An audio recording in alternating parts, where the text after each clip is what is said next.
And then you get stuck on that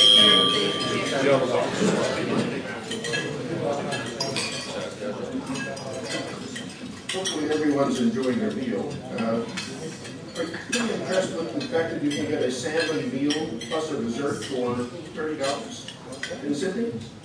In a nice restaurant? I am. I think it's fantastic. I'd like to thank the club for putting that on tonight. It's fantastic.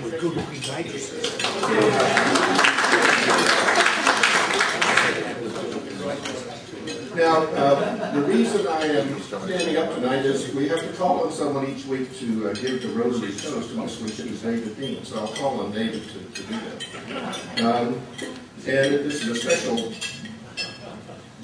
special evening. Yesterday was Rotary's 105th birthday, and many of us celebrated that night in Chatswood with the chartering of a brand new Rotary Club called the Rotary Club of Chatswood International. And its current new president is Michael Chow, who was a former member of our club. And I think about 20 of us were there to welcome the new club into existence.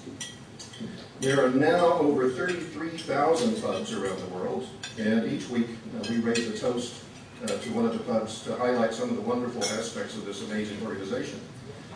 This week I'd like to tell you about a Rotary Club in a small town in western Texas. The club was chartered in 1928 when the town had a population of around 4,000 people.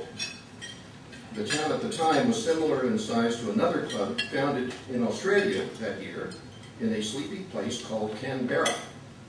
So it's the same age as the club at Canberra. I'm not sure. I think it may be visiting. I think it's called Canberra today. And we'll be visiting that location as a district for the district conference in 2011. You'll see how large this grows. Both my grandfathers were charter members of the club in this little Texas town. One was a local doctor and the other was a local business owner. And this was 10 years before my parents were married. So I'm not sure what Rotary had to do with the fact that I'm standing here today. It started as meeting as a lunch club on Thursdays, and it continues that tradition 82 years later. The club is now doing some amazing work with 35 members. The current president is Teresa Winkles, who has taken over the job after supporting her husband in that role as president 3 times over the last 10 years. They have 4 major fundraising projects. They have an adult-youth golf tournament where a young person has to hit the ball in each hole along with an adult. They've been doing that for the last 18 years. They run a pancake breakfast to support an autumn fair and livestock show. They sell turkeys, hams, briskets at Christmas. And they hold a banquet for the Chamber of Commerce, cooking and serving 300 ribeye steaks with baked potatoes, green beans, salad, and strawberry cake. And they just finished that last week. They use all the money they make each year to send 4 students to the Rotary Youth Leadership Awards, RYLA. We can only send 3. They award 4 $500 scholarships each year. They provide dictionaries to every 3rd grader in the town, many of whom have never had a book before. The town has a very high percentage of Latin American people.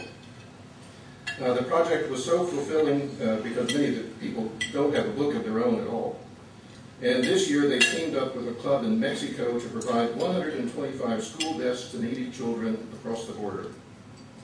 I think you'll agree that this club is a club worth saluting. Now, the name of the club is difficult to pronounce, and I put a banner of the club on each table. And I'd like you to think about how you're going to pronounce the club's name. Does anybody know how to pronounce it? No.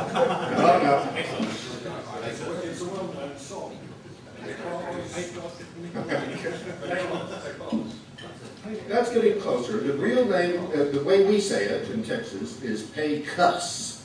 You have to get the cuss.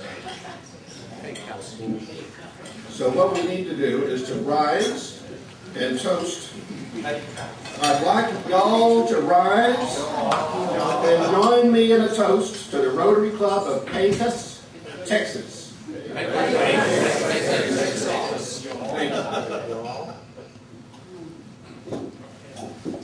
Thank you very much.